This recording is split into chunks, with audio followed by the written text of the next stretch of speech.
ప్రేక్షకులందరికీ నమస్కారం. ప్రస్తుతం మనతో పాటు శ్రీ మాతంగి రాజశ్యామల ట్రస్ట్ వ్యవస్థాపకులు మహాబగల్ అఘోర తంత్రి బ్రహ్మశ్రీ నిశాంత్ శర్మ గారు మనతో ఉన్నారు. గురుగారితో మాట్లాడేద్దాం. నమస్కారం గురుగారు. మహాదేవ. గురుగారు, జూన్ నెలలో మిథున రాశి వారి పరిస్థితి ఎలా ఉంటుందంటారు? గ్రహానుకూలత ఎలా ఉంది? ఎలాంటి జాగ్రత్తలు వీళ్ళు పాటించాలంటారు? మిథున రాశి వారికి ఈ మాసంలో అత్యంత అద్భుతంగా వైభవపేతంగా ఉందండి. ముఖ్యంగా ఏంటి అంటే ఆర్థికంగా బాధపడే ప్రతి ఒక్కరికి కూడా, అంటే అప్పుల బాధలు ఉన్నాయి చూసారా, ఆ అప్పుల బాధలు పోవాలి అనుకునే వారికి ఈ మాసం అత్యంత ఫలితాన్ని ఇస్తుంది.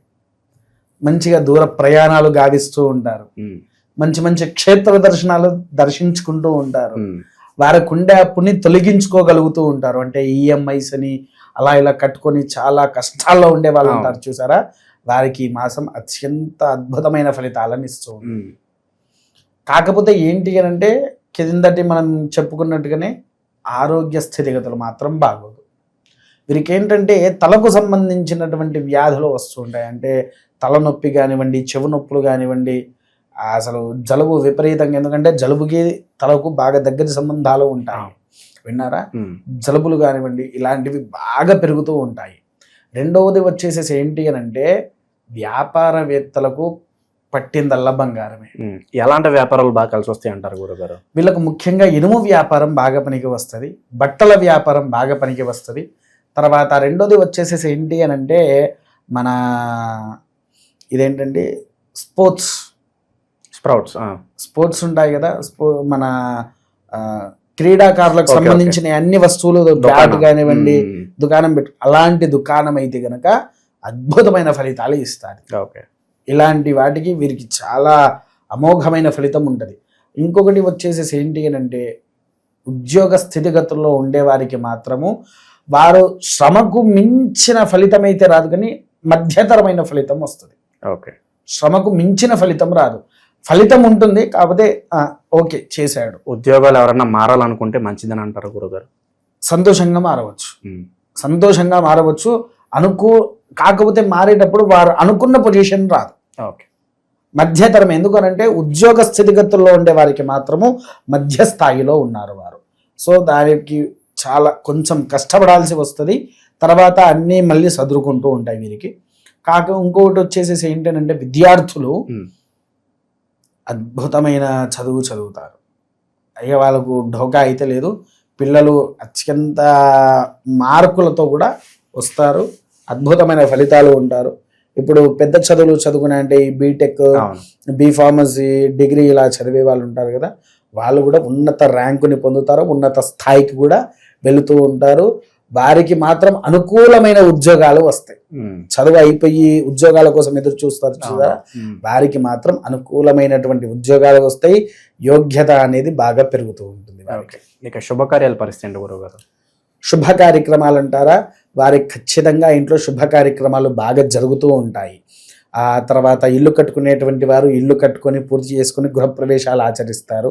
తర్వాత మిథున రాశి వారికి స్త్రీలు, చిన్నపిల్లలు ఉంటారు కదా, వారు మాత్రము తొందరగా మెచ్యూర్ అయ్యి వారి ఇంట్లో శారీ ఫంక్షన్ అనేటువంటిది ఖచ్చితంగా జరుగుతుంది ఈ యొక్క మాసంలో.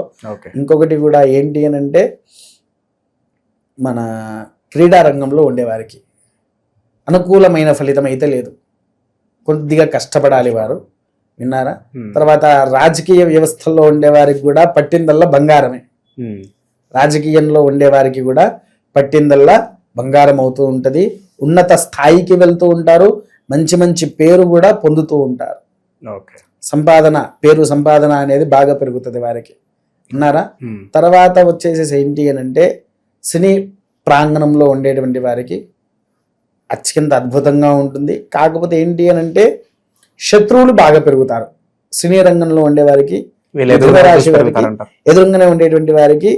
అంటే చిన్న ఎగ్జాంపుల్ చెప్తే, ఇప్పుడు ఎగ్జాంపుల్ ఇది నిజమని చేయకండి. ఇప్పుడు మనం ఎన్నో యూట్యూబ్ ఛానల్స్ లో వాళ్ళల్లో ఆ సుధీర్ రష్మి ఒకటి అని చెప్పేసి చూపిస్తుంటారు. వాళ్లకు తెలియకుండా వాళ్ళిద్దరు కూడా శత్రువులుగా మారే అవకాశం ఉంటుంది అన్నమాట. అంటే చిన్న ఎగ్జాంపుల్ ఇది, నిజం కాదు చెప్తున్నా. అంటే అంత దగ్గరి వాళ్ళు కూడా శత్రువులుగా మారేటువంటి సమయం ఉన్నది ఇక్కడ. విన్నారా? అంతే తప్ప మిగిలిన అన్ని రకాలుగా కూడా బాగానే ఉంటది. కొన్ని గ్రహాలు వీళ్ళకు బాలేవు కాబట్టి ఇటువంటి దుర్ఘటమైన సంఘటనలు జరుగుతాయి. ధనపరంగా మాత్రం సకల యోగ్యంగా వారు ఉంటూ ఉంటారు. గురుగారు, విదేశాల్లో వ్యాపారాలు కావచ్చు, చదువులు కావచ్చు, కలిసి వచ్చే అంశమేనంటారా? అద్భుతంగా అండి. వ్యాపార ఉద్యోగాలు కూడా అత్యంత అనుకూలమైనటువంటి సాఫల్యత పొందుతారు వారు. విన్నారా? కాకపోతే ఏంటి అని అంటే పిఆర్ కోసం ఎదురు చూసేవారు, పర్మనెంట్ వీసా ఉండదు చూసారా, దానికోసం ఎదురు చూసేవారు ఇప్పుడు విఫలమే అవుతారు. మిగిలిన అన్ని రంగాల్లో రాణిస్తారు కానీ దాంట్లో మాత్రం విఫలం అవుతారు. అద్భుతమైనటువంటి ధనము వస్తూ ఉంటుంది, సకల అనుగ్రహాలు కూడా వస్తూ ఉంటాయి. ఓకే, ప్రయాణాలు చేసేవారికి ఏదన్నా సూచన ఉందా? అంటే ప్రయాణాలు చేస్తూ కొంతమంది కలిసి వస్తుంది, కొంతమంది కలిసి రాదు. సో అలాంటి వాళ్ళకి ఏదన్నా సూచన ఉందా గురుగారు? ప్రయాణంలో వీరు ఏంటి అని అంటే గురువారము ఆదివారము తప్ప మిగిలిన ఏ రోజు ప్రయాణం చేసినా వారికి అన్ని రకాలుగా కలిసి వస్తుంది. అదేంటి గురుగారు గురువారము ఆదివారము అని అంటున్నారు, కానీ ఆ గురువారంలో వారి మీదకి చెడు శక్తుల ప్రభావం కనిపించి వాళ్ళను ప్రయాణాలు కూడా చేసే దాంట్లో దరిద్ర దేవత ఎదురయ్యి వాళ్ళకంతా దరిద్రం పట్టుకుంటుంది. కాబట్టి ఆ యొక్క 2 రోజులు వారు ఎటువంటి ప్రయాణం కూడా చేయకుండా ఉంటే సకల యోగ్యత అనేటువంటిది వస్తుంది. ఓకే, ఇక భూమికి సంబంధించిన వ్యవహారాలు ఎలా ఉండబోతుంది? ఒక భూమి కొనాలన్నా రియల్ ఎస్టేట్ వారికి కూడా మధ్యతరంగా ఉంటుందండి. ఇది రియల్ ఎస్టేట్ వ్యాపారి వాళ్ళకు వాస్తవానికి చెప్పాలి అని అంటే ఒక కర్మకాలము అని అంటారు. ఐడియా ఉందా? ఏంద్రా నా కర్మ ఇలా పాపం వారు అమ్ముకోవడానికి ఓ 10 ల్యాండ్లు కొని పెట్టుకుంటారు. వారు ఆ 10 ల్యాండ్లు కూడా కొనుక్కున్నది అమ్ముకోలేక ఇబ్బందులు పడాల్సిన అవకాశము చాలా మాటికి ఉంది. అంత అనుకూలమైనటువంటి వ్యవస్థ మాత్రము రియల్ ఎస్టేట్ వారికి లేదు. ఓకే, ఏ వృత్తుల్లో ఉన్న వాళ్ళకి బాగా కలిసి వస్తుంది అంటారు గురుగారు ఈ నెల? చెప్పాను కదండి, వ్యాపారంలో కొన్ని వ్యాపారాలకు, తర్వాత ఉద్యోగం ఉండేవారికి, రాజకీయవేత్తలకు అత్యంత అద్భుతంగా కలిసి వస్తూ. ఓకే గురుగారు, ప్రజెంట్ ఉన్న గ్రహస్థితి బట్టి వీళ్ళు ఎలాంటి పరిహారాలు చేసుకుంటే ఇంకా మెరుగైన ఫలితాలు వస్తాయి అంటారు? ప్రతి మంగళవారము శనివారము హనుమంతుల వారికి అభిషేకము గావించి చందనము వేయిపియాలి. ఆ చందనంలో ఏం కలపాలి? పచ్చకర్పూరమును ఆవు నెయ్యి కలిపి వారు హనుమంతుల వారికి చందనము అనేటువంటిది వేయించాలి. ఆ చందనంలో నూనె చుక్క కలవకూడదు. ఓకే, నూనె అస్సలు కలవకూడదు. స్వచ్ఛమైన ఆవు నెయ్యి మాత్రమే వాడాలి. ఆవు నెయ్యి వాడి అది స్వామి వారికి పైనుంచి కింది వరకు పూర్తిగా చందన సేవ చేయించాలి. చందన సేవ చేయించిన తర్వాత 108 వడలను తయారు చేయించాలి. వడలంటే తెలుసా మీకు? మినపప్పు మనం వడ ఇంత చిన్నగా ఉంటాయి స్వామివారికి వేసేటివి. అవి 108 వడలు తయారు చేయించి స్వామివారి యొక్క మెడలో వేపియాలి.